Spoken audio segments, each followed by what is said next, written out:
በመካከለኛው ምስራቅ የጨለማ ሰማይ ስር የከዋክብት ብርሃን በደመና ሲጋረድ ከምድር ሆድቃ የሚወጣው አንድ አስፈሪ ድምፅ አለ። ይህ ድምፅ የነፋስ አይደለም፣ የመሬት መንቀጥቀጥም አይደለም። ይህ የኢራን እስላማዊ ሪፐብሊክ ለዓመታት በድብቅ ላቦራቶሪዎቿና በተራራዎች ስር ባሉ ዋሻዎቿ ውስጥ ስትቀምመው እየኖረችው የጠላቶቿን ልብ በፍርሃት የሚያርበደብደው የቴክኖሎጂ ውጤት ጩኸት ነው። በፋርስ ምድር የጥንት ስልጣኔና የዘመናዊ ጦርነት ጥበብ በተዋሃዱበት ስፍራ አንድ ስም በወታደራዊ ጀነራሎች አንደበት በኩራት በቴልአቪቭና በዋሽንግተን የስለላ ቢሮዎች ደግሞ በስጋት ይነሳል። ያ ስም ኢማድ ነው። ትርጉሙ ምሰሶ ወይም መደገፊያ ማለት ነው። ነገር ግን ለኢራን ጦር ኃይል ኢማድ ከስም በላይ ነው። እርሱ የኢራን የሚሳኤል ፕሮግራም ከትላንት ወደ ዛሬ ከመገመት ወደ ማረጋገጥና ከማስፈራራት ወደ ማጥፋት የተሸጋገረበት ወሳኝ ምዕራፍ። የኢማድ ታሪክ የሚጀምረው ኢራን ከገጠማት የረዥም ዘመን የጦርነት ትምህርት ነው። በ1980ዎቹ የኢራን ኢራቅ ጦርነት ወቅት ቴህራን በሳዳም ሁሴን ሚሳኤሎች ስትደበደብ መልሳ የምትተኩሳቸው ሚሳኤሎች ኢላማቸውን ይስቱ ነበር። ከተማን እንጂ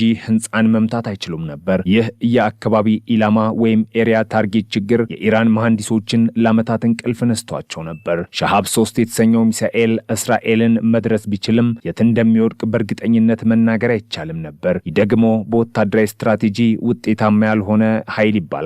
ነገር ግን እንደ አውሮፓውያኑ አቆጣጠር በ2015 ዓለም የኢራን የኒውክሌር ስምምነትን እያከበረ ባለበት ወቅት ቴህራን አንድ አስደንጋጭ ዜና ይዛ ወጣች። አዲሱ ሚሳኤል ተወለደ። ኢማድ የሚሳኤል የቀድሞዎቹን ስህተት ያረመ የቴክኖሎጂ ጣሪያን የነካና በዓለም አቀፍ ደረጃ ኢራንን የትክክለኛ ሚሳኤል ባለቤት ያደረገ ክስተት ሆነ። የኢማድ ሚሳኤልን ለመጀመሪያ ጊዜ የተመለከተ ሰው ልዩነቱን ወዲያውኑ ያስተውላል። የቀድሞዎቹ የኢራን ሚሳኤሎች ጫፋቸው ወይም የጦር ራሳቸው እንደ እርሳስ ጫፍ የሾለ ነበር። የኢማድ ጫፍ ግን የተለየ ነው። የህፃን ጡጦ ቅርጽ አለው። የአስቂኝ የሚመስል ቅርጽ ግን በውስጥ ያዘው የኤሮዳይናሚክስ ጥበብ እጅግ ውስብስብ ነው። ሚሳኤሉ ከባቢ አየርን ሰንጥቆ ወደ ምድር ሲመለስ የቅርጽ ፍጥነቱንና መረጋጋቱን እንዲጠብቅ ይረዳዋል። ከሁሉም በላይ ግን በሚሳኤሉ ራስ ላይ የተገጠሙት ትናንሽ ክንፎች ኢማድን ከቀድሞዎቹ ይለዩታል። እነዚህ ክንፎች ጌጣጌጥ አይደሉም። ሚሳኤሉ ከጠፈር ወርዶ በድምፅ ፍጥነት እየተምዘገዘገ ወደ ኢላማው በሚቃረብበት የመጨረሻ ሰከንዶች ውስጥ አቅጣጫውን እንዲያስተካከል፣ ነፋስን እንዲቋቋምና በታቀደለት ነጥብ ላይ እንዲያርፍ የሚያደርጉ የመሪነት መቅዘፊያዎች ናቸው። የኢማድ አስፈሪነት የሚመነጨው ትክክለኛነት ከሚባለው ጽንሰ ሐሳብ ነው። በወታደራዊ ዓለም ሲኢፒ ወይም ሰርኩላር ኢረር ፕሮባብል የሚባል መለኪያ አለ። ይህ አንድ ሚሳኤል የታለመለትን ኢላማ ምን ያህል ሊስት እንደሚችል የሚለካ ነው። የድሮ ሻሃብ 3 ሚሳኤል ኢላማውን እስከ 2000 ሜትር 2 ኪሎ ሜትር ሊስት ይችላል። የማለት ወታደራዊ ካምፕን ለመምታት አስበ በረሃ ላይ ወይም ሲቪል መንደር ላይ ሊወድቅ ይችላል ማለት ነው። ኢማድ ግን ይህንን ታሪክ ቀይሮታል። የኢማድ የመሳት ዕድል ከ500 ሜትር በታች ነው። አንዳንዶች ደግሞ እስከ 50 ሜትር ዝቅ ይላል ይላሉ። የማለት ኢራን ከ1700 ኪሎ ሜትር ርቀት ላይ ሆና ቴልአቪቭ ውስጥ የሚገኘውን የመከላከያ ሚኒስቴር ህንፃ ወይም የዲሞናን የኒውክሌር ሪአክተር ማቀዝቀዣ ማማ ለይታ መምታት ትችላለች ማለት ነው። ይህ ከከተማ ደብዳቢነት ወደ ወታደራዊ ኢላማ ጥፊነት የተደረገ ሽግግር የእስራኤልን የደህንነት ዶክትሪን ከስሩ ያናጋ ጉዳይ ነው። ሚሳኤሉ ፈሳሽ ነዳጅ ይጠቀማል። ብዙዎች ፈሳሽ ነዳጅን እንደ ድክመት ያዩታል። ለመሙላት ጊዜ ይወስዳል። ለማዘጋጀቱ ስብስብ ነው። ነገር ግን ኢራን ለኢማድ የተጠቀመችው ቴክኖሎጂ ይህንን ሂደት አቀላጥፎታል። ሚሳኤሉ እስከ 1700 ኪሎ ሜትር የመጓዝ አቅም አለው። ይህ ርቀት ኢራን ከግዛቷ መሃል ከተጠበቁት የመሬት ውስጥ ከተሞቿ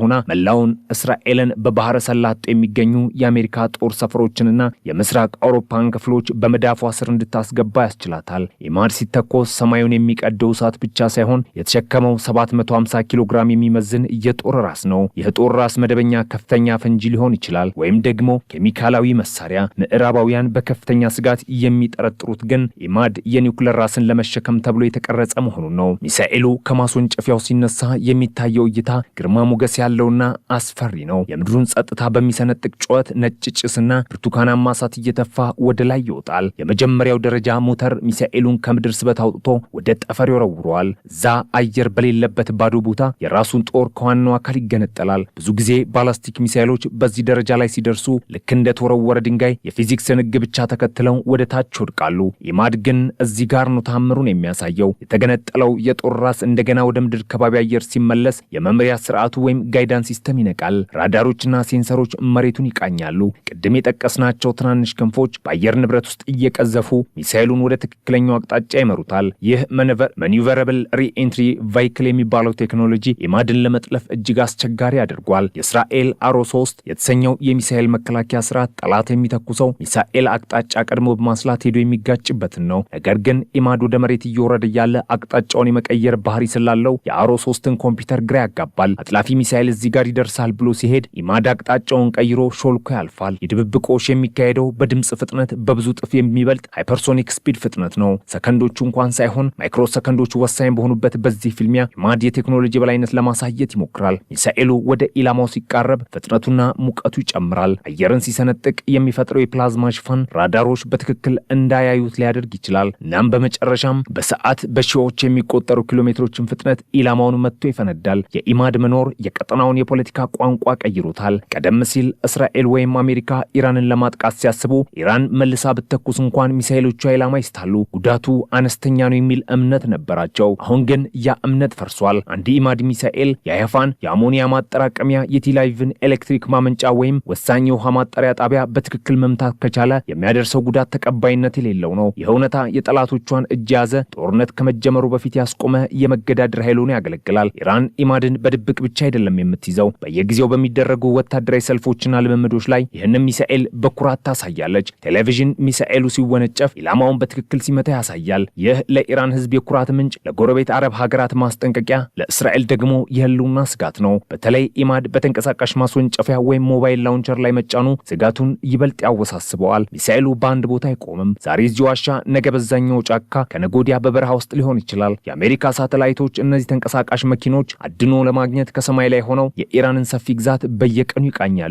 ነገር ግን ኢራን በሺዎች የሚቆጠሩ የውሸት ኢላማዎችና ዋሻዎችን በመጠቀም ይህንን የአደን ስራ አድካሚ ታደርጓለች። የኢማድ የሚሳኤል ራስ ውስጥ የተጫነው ኤሌክትሮኒክስ የኢራን ሳይንቲስቶች ምን ያህል እንደተራቀቁ ማሳያ ነው። ማዕቀብ በጣለበት ዘመናዊ ቴክኖሎጂ በተከለከለበት ሀገር ውስጥ የራሳቸውን የመምሪያ ስርዓት ወይም ጋይዳንስ ሲስተምና የጂፒኤስ መቆጣጠሪያ ማበልጸግ መቻላቸው ለብዙዎች እንቆቅልሽ ነው። አንዳንዶች ኢራን ከሰሜን ኮሪያ ወይም ከቻይና እርዳታ አግኝታለች ይላሉ። ነገር ግን ኢማድ የኢራን የራሷ ፈጠራና የሻሃብ ሚሳኤል ዝግመተ ለውጥ ውጤት እንደሆነ ግልጽ ነው። ሚሳኤሉ የኤሌክትሮኒክስ ጦርነትን ኤሌክትሮኒክ ዋርፌር የመቋቋም አቅም እንዳለው ይነገራል። ጠላት የጂፒኤስ ሲግናልን ቢያጠፋ ወይም ጃም ቢያደርገው ኢማድ በራሱ ውስጣዊ ኮምፒውተር ኢንተርሻል ናቪጌሽን ተመርቶ ኢላማውን የማግኘት ብቃት አለው። በእስራኤል በኩል የኢማድ መምጣት የአየር መከላከያ በጀትን እንዲጨምር አስገድዷል። አሮ 3 የተሰኘው ስርዓት የተሻሻለውና የተዘረጋው በዋናነት እንደ ኢማድ ያሉ ሚሳኤሎችን ለመመከት ነው። እስራኤል ባለ ብዙ ንብርብር መከላከያ አላት። አይረንዶም ለትንሽ ሮኬቶች፣ ዴቪድስ ስሊንግ ለመካከለኛና አሮ ለረጅም ርቀት።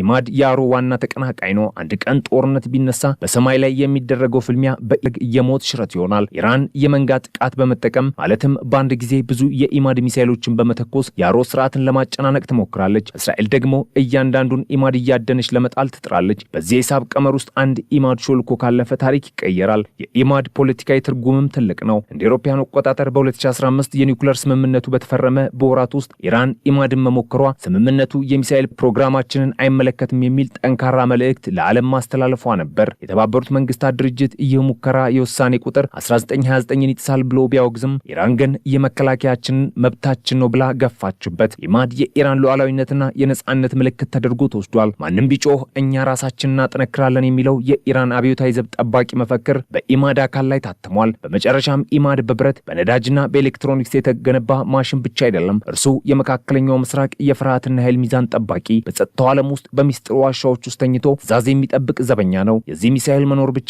ጦርነትን ሊያስቀር ወይም ጦርነትን ሊያፋጥን የሚችል ኃይል አለው። ምሰሶ ኢማድ የኢራንን አቋም አጥብቆ እንደያዘ የጠላቶቿን ልብ እያርበደበደ በታሪክ መዝገብ ላይ ራሱን ስፍራ ይዞ ይቆያል። አንድ ቀን የሰላም ተስፋው ተሟጦ የዲፕሎማሲው መስመር ተበጥሶ የጦርነት ነጋሪት ከተጎሰመ ኢማድ ከእንቅልፉ ይነቃል። ያኔ ሰማዩ ይቀደዳል፣ ምድሩ ይንቀጠቀጣል። እናም ዓለም የዚህን ትክክለኛ ሚሳኤል እውነተኛ ፊት ታያለች። እስከዚያው ግን በራዳር ስክሪኖች ላይ በስለላ ሪፖርቶች ላይ እንደ ቀይ ነጥብ እየበራ የዓለምን ትንፋሽ እንደያዘ ይቀጥላል። ከኢማድ ጀርባ ያለው የስትራቴጂ ለውጥ በደንብ ለመረዳት የኢራን የሚሳኤል ከተሞች ማየት ያስፈልጋል። ከነዚህ ከምድር በታች 500 ሜትር ጥልቀት ላይ የተገነቡ እርስ በርስ የተገናኙ የራሳቸው አየር፣ ራሳቸው ኤሌክትሪክ እናም የራሳቸው ህይወት መስመር ያላቸው ግዙፍ ምሽጎች ናቸው። ኢማድ የሚመረተው የሚከማቸውና ለመተኮስ የሚዘጋጀው እዚህ ውስጥ ነው። አሜሪካ ወይም እስራኤል የቦምብ ድብደባ ቢያደርጉ እንኳን ይህንን ጥልቀት ሰብሮ መግባት የሚችል ምንም መሳሪያ የለም። በንከር በስተር የተባሉት ቦምቦች እንኳን ይህንን ያህል ጥልቀትና የድንጋይ ንብርብር የመብሳት አቅማቸው ውስን ነው ይባላል። ኢራን ይህንን የምድር ውስጥ ዓለም የገነባቸው